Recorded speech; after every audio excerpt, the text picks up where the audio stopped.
Roughing It by Mark Twain. Chapter 45. The flushed times held bravely on. Something over 2 years before, Mr. Goodman and another journeyman printer had borrowed $40 and set out from San Francisco to try their fortunes in the new city of Virginia. They found the Territorial Enterprise, a poverty-stricken weekly journal, gasping for breath and likely to die.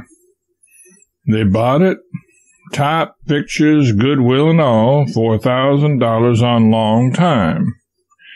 The editorial sanctum, newsroom, press room, publication office, bedchamber, parlor, and kitchen were all compressed into one apartment, and it was a small one, too. The editors and printers slept on the floor. A Chinaman did their cooking, and the imposing stone was the general dinner table. But now things were changed. The paper was a great daily, printed by steam. There were 5 editors and 23 compositors. The subscription price was $16 a year. The advertising rates were exorbitant, and the columns crowded. The paper was clearing from $6,000 to $10,000 a month, and the Enterprise building was finished and ready for occupation. A stately, fireproof brick. Every day from 5 all the way up to 11 columns of live advertisements were left out or crowded into a spasmodic and irregular supplement. The Gould & Curry Company were erecting a monster 100-stamp mill at a cost that ultimately fell little short of $1 million. Gould & Curry stock paid heavy dividends, a rare thing and an experience confined to the dozen or 15 claims located on the main lead, the Comstock. The superintendent of the Gould & Curry lived rent-free in a fine house built and furnished by the company. He drove a fine pair of horses which were a present from the company, and his salary was $12,000 a year. The superintendent of another of the great mines traveled in great state, had a salary of $28,000 a year, and in a lawsuit in after days claimed that he was to have had 1% on the gross yield of the bullion likewise. Money was wonderfully plenty. The trouble was not how to get it, but how to spend it, how to lavish it, get rid of it, squander it. And so it was a happy thing that just at this juncture the news came over the wires that a great United States Sanitary Commission had been formed, and money was wanted for the relief of the wounded sailors and soldiers of the Union languishing in the eastern hospitals. Right on the heels of it came word that San Francisco had responded superbly before the telegram was half a day old. Virginia rose as one man. A sanitary committee was hurriedly organized, and its chairman mounted a vacant cart in C Street and tried to make the clamorous multitude understand that the rest of the committee were flying hither and thither and working with all their might and main, and that if the town would only wait an hour, an office would be ready, books opened, and the commission prepared to receive contributions. His voice was drowned and his information lost in the ceaseless roar of cheers and demands that the money be received now. They swore they would not wait. The chairman pleaded and argued, but deaf to all entreaty, men plowed their way through the throng and rained checks of gold coin into the cart and scurried away for more. Hands clutching money were thrust aloft out of the jam by men who hoped this eloquent appeal would cleave a road their strugglings could not open. The very Chinamen and Indians caught the excitement and dashed their $50 into the cart without knowing or caring what it was all about. Women plunged into the crowd, trimly attired, fought their way to the cart with their coin, and emerged again, by and by, with their apparel in a state of hopeless dilapidation. It was the wildest mob Virginia had ever seen, and the most determined and ungovernable. And when at last it abated its fury and dispersed, it had not a penny in its pocket. To use its own phraseology, it came there flush and went away busted. After that, the commission got itself into systematic working order, and for weeks the contributions flowed into its treasury in a generous stream. Individuals and all sorts of organizations levied upon themselves a regular weekly tax for the sanitary fund, graduated according to their means, and there was not another grand universal outburst till the famous sanitary flour sack came our way. Its history is peculiar and interesting. A former schoolmate of mine by the name of Reuel Gridley was living at the little city of Austin in the Reese River country at this time and was the Democratic candidate for mayor.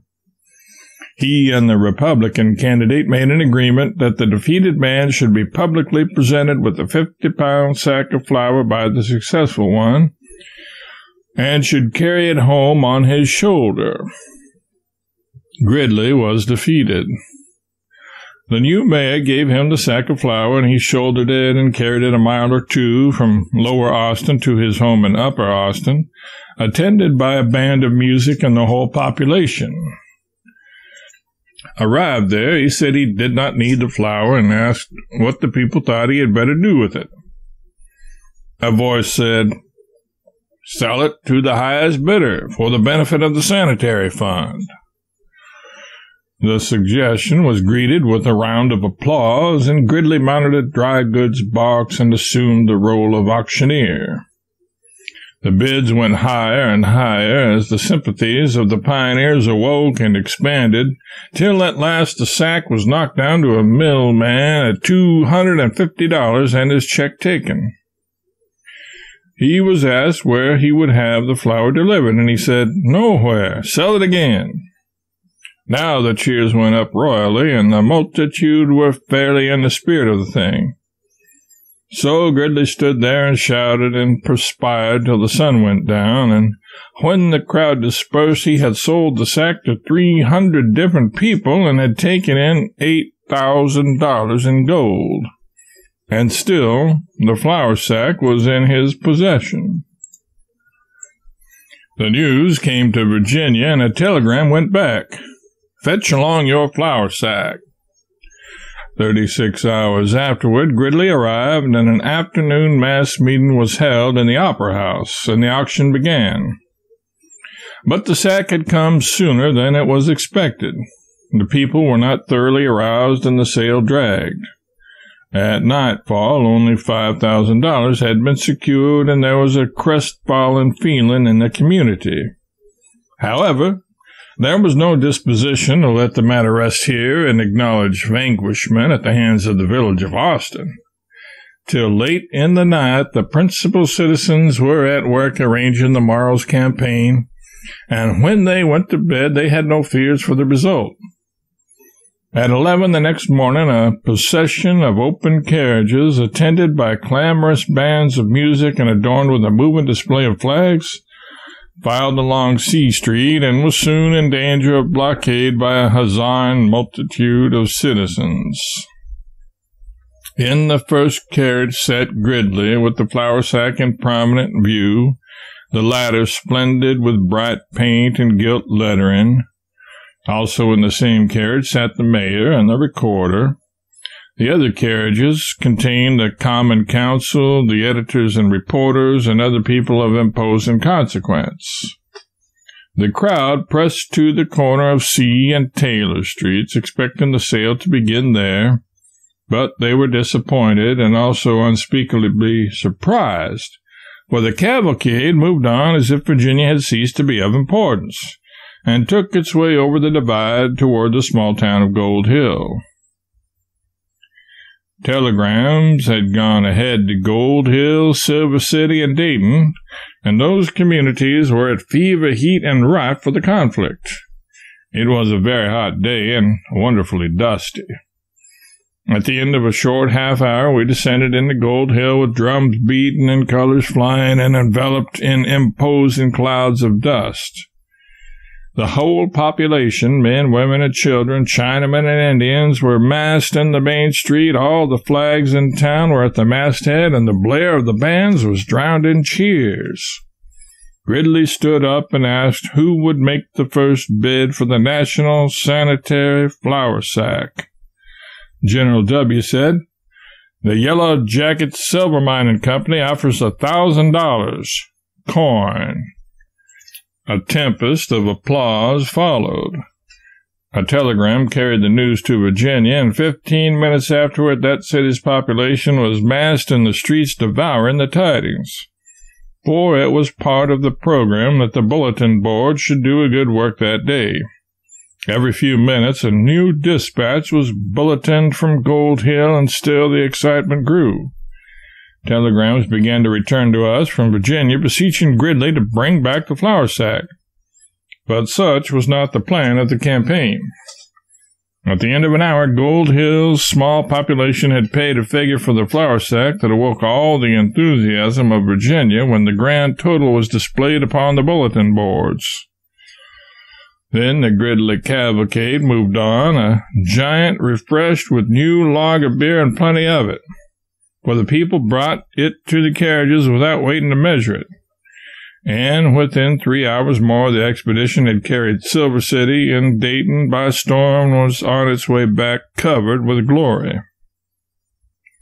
Every move had been telegraphed and bulletined, and as the procession entered Virginia and filed down C Street at 8:30 in the evening, the town was abroad in the thoroughfares, torches were glaring, flags flying, bands playing, cheer on cheer cleaving the air, and the city ready to surrender at discretion. The auction began. Every bid was greeted with bursts of applause, and at the end of 2 hours and a half, a population of 15,000 souls had paid in coin for a 50-pound sack of flour, a sum equal to $40,000 in greenbacks. It was at a rate in the neighborhood of $3 for each man, woman, and child of the population. The grand total would have been twice as large, but the streets were very narrow, and hundreds who wanted to bid could not get within a block of the stand, and could not make themselves heard. These grew tired of waiting, and many of them went home long before the auction was over. This was the greatest day Virginia ever saw, perhaps. Gridley sold the sack in Carson City and several California towns, also in San Francisco. Then he took it east and sold it in 1 or 2 Atlantic cities, I think. I'm not sure of that, but I know that he finally carried it to St. Louis, where a monster sanitary fair was being held, and after selling it there for a large sum and helping on the enthusiasm by displaying the portly silver bricks which Nevada's donation had produced, he had the flour baked up into small cakes and retailed them at high prices. It was estimated that when the flour sack's mission was ended, it had been sold for a grand total of $150,000 in greenbacks. This is probably the only instance on record where common family flour brought $3,000 a pound in the public market. It is due to Mr. Gridley's memory to mention that the expenses of his sanitary flour sack expedition of 15,000 miles, going and returning, were paid in large part, if not entirely, out of his own pocket. The time he gave to it was not less than 3 months. Mr. Gridley was a soldier in the Mexican War and a pioneer Californian. He died at Stockton, California on December 1870, greatly regretted.